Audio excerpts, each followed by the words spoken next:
Our hydrosphere. The Earth is a unique planet largely due to the presence of the realm of water or the hydrosphere. The blue planet is a popular sobriquet used for the Earth due to abundance of water. Along with the atmosphere and lithosphere, the hydrosphere makes life possible on Earth. The hydrosphere comprises all forms of water bodies, including solid, liquid and gaseous forms, along with groundwater. The hydrosphere is sustained through the hydrological cycle involving numerous changes which water undergoes on the sea, air and land. The water cycle involves four crucial phenomena: evaporation, condensation, precipitation and collection. The water in the oceans becomes water vapor through the process of evaporation, which changes into clouds through condensation. Thereafter, the clouds precipitate as rain or snow that runs down into rivers and eventually goes back to the oceans. The amount of water that comes in by way of precipitation usually balances the amount that is lost by evaporation and transpiration. The availability of water varies from one place to another and from season to season. At times, the water cycle is affected by human activities such as deforestation, pollution of water bodies, etc. Fresh and saline water. A huge amount of the evaporated water found in the atmosphere comes from the oceans. Around 97% of all water from the oceans and seas is saline in nature and so is unsuitable for human consumption. It is saline because the rivers, while flowing over the land surface, dissolve and carry various salts with them, which is deposited when the rivers merge into the oceans. The remaining 2% is found in glaciers and ice caps, while 1% is found in groundwater, rivers, lakes, atmosphere, and within life forms. Effectively, therefore, only 1% of water is suitable for human consumption. Fresh water. Water containing very little dissolved salts is known as fresh water. Rivers that carry fresh water from rain or melting of snow are among the most important and dominant sources of fresh water.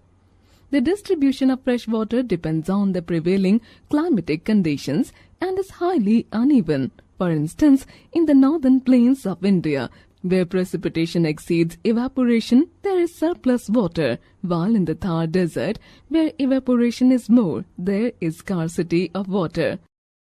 Ice caps and glaciers are huge reservoirs of fresh water in a solid state.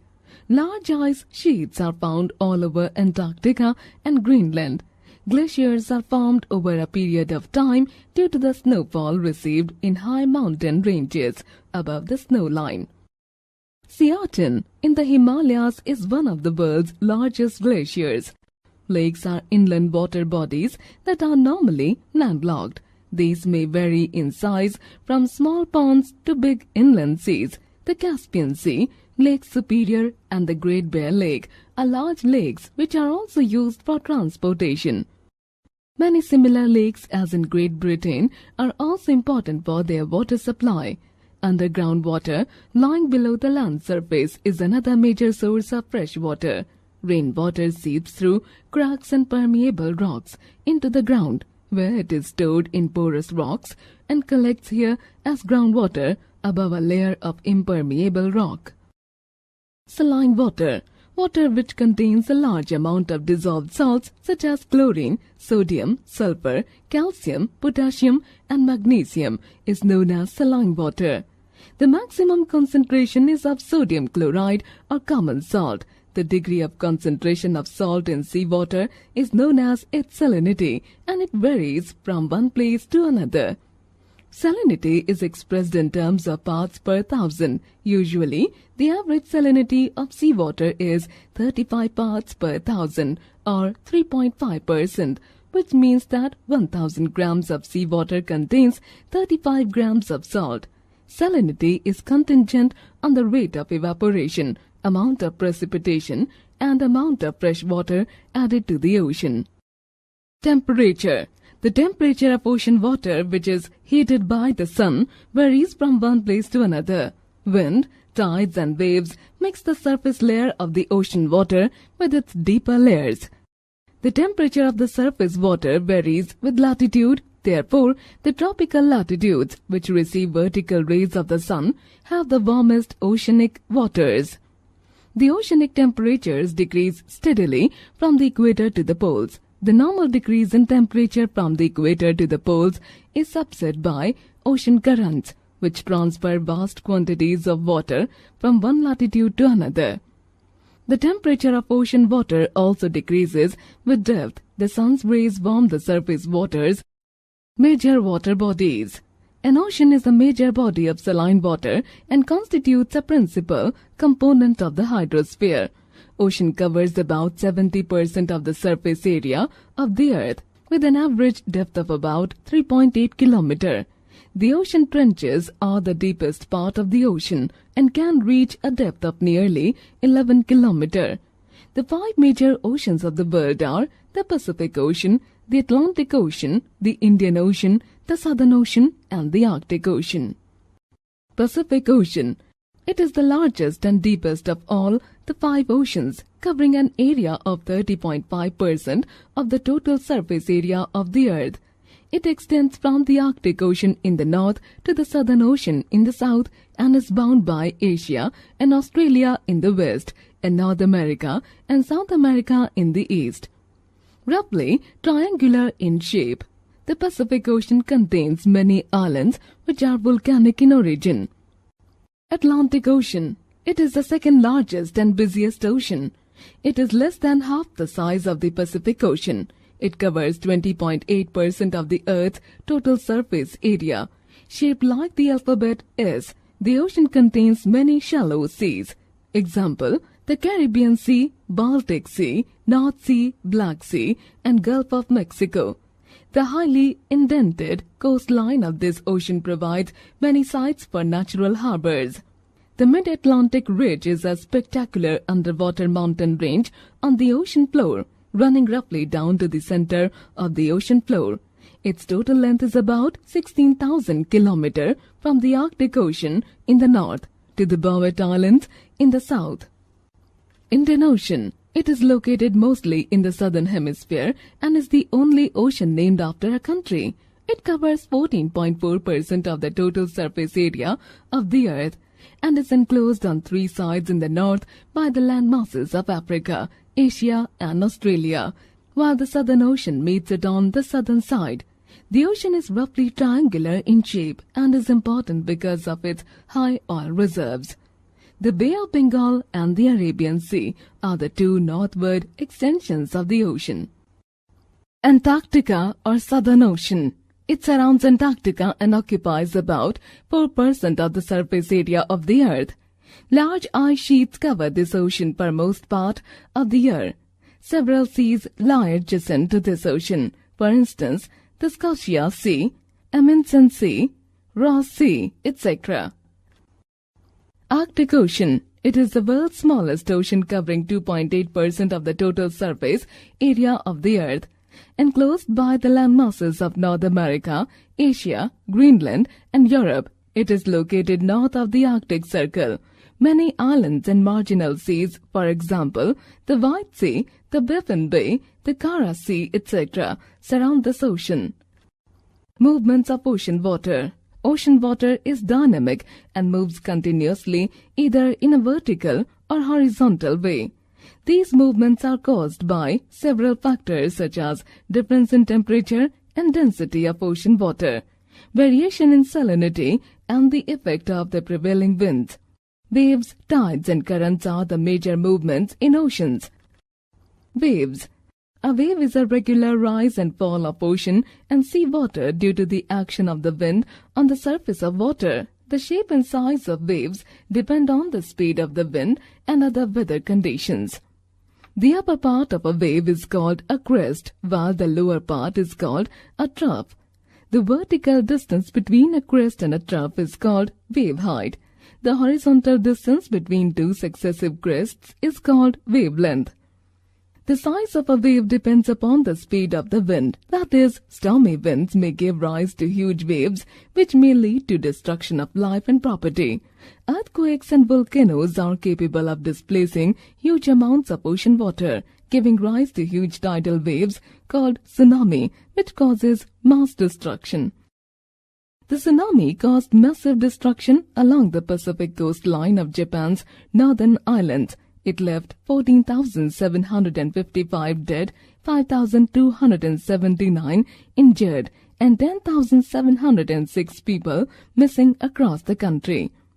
In addition to the loss of life, flooding, landslides, and destruction of infrastructure, the tsunami caused a number of nuclear accidents, with the one near of Fukushima nuclear power plant being the most serious. Explosions and gas leaks occurred at 3 nuclear reactors at the Fukushima Daiichi nuclear power stations, releasing radioactive material directly in the atmosphere and water sources.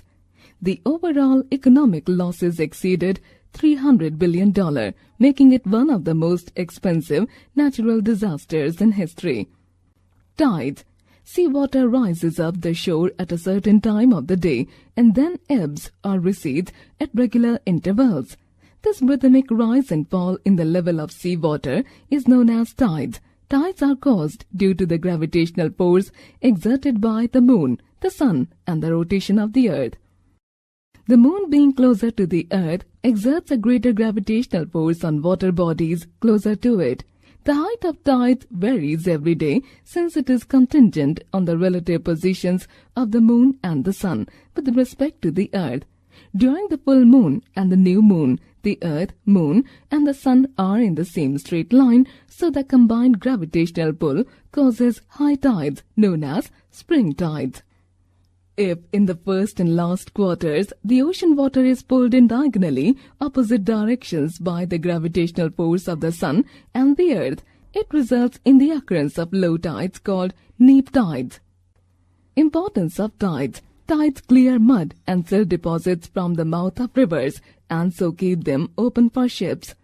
Tides are immense help in shipping and navigation. Ships leave the harbor when the tide goes out and enter when the tides come in. Spring tides are especially favorable for large ships. Fishermen greatly benefit due to tides as fish come near the coast during high tide, enabling a bountiful catch. Tides are a very important source of renewable energy in the form of fast movement of water during inflow and outflow. In view of the predictability of tides, tidal power stations have been set up in Canada, France, China, Russia, South Korea, and Japan. The Gulf of Kutch in Gujarat has been identified for the development of tidal power. Ocean currents.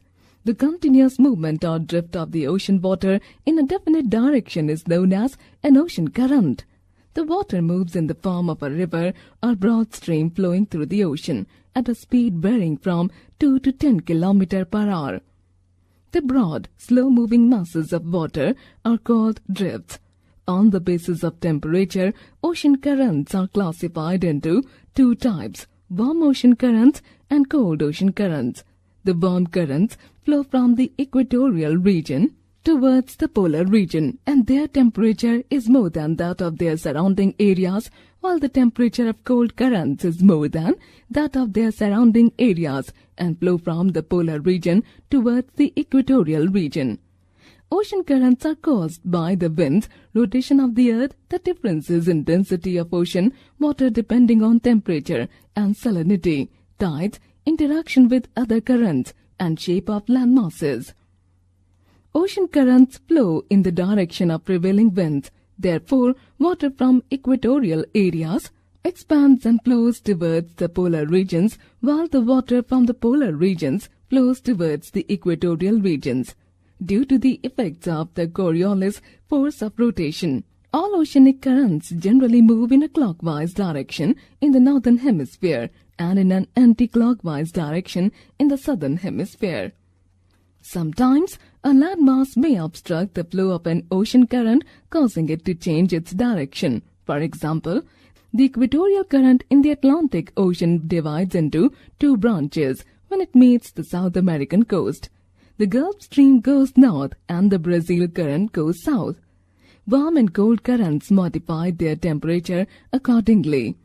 When these winds blow over the coastal lands, they modify the temperatures. they are making the lands comparatively warmer or colder. Winds that pass over warm currents become warm and absorb more moisture due to greater evaporation, thus bringing rainfall to coastal areas, while cold currents decrease the moisture-bearing capacity of winds. The mixing of warm and cold currents causes heavy fog, hindering navigation, since it reduces visibility and acts as a hazard to shipping. The best fishing grounds in the world with an abundance of plankton are also located where the warm and cold currents meet. Example, Grand Banks off the coast of Newfoundland, where the warm Gulf Stream meets the cold Labrador Current. Warm currents melt dangerous icebergs which they encounter, thus reducing danger to ships, whereas cold currents often carry icebergs to the lower latitudes. Ships prefer to sail along with the currents as they can move faster and hence save on time and fuel. Importance of hydrosphere. The hydrosphere therefore sustains life in the biosphere in many ways. Water from lakes and rivers is very important for domestic purposes as well as for irrigation. It offers an important link in transport and communication between the continental masses. The various water bodies existing in our planet are a vital source of diverse marine life and marine products. Salt and other minerals are obtained from ocean waters. Oceans and other water bodies also influence the weather and climate. Tidal energy can be generated from ocean water, while hydroelectricity is generated from rivers. Water is a precious resource, and so we must use it judiciously and take adequate steps to prevent its pollution. Water conservation will go a long way in ensuring its availability forever.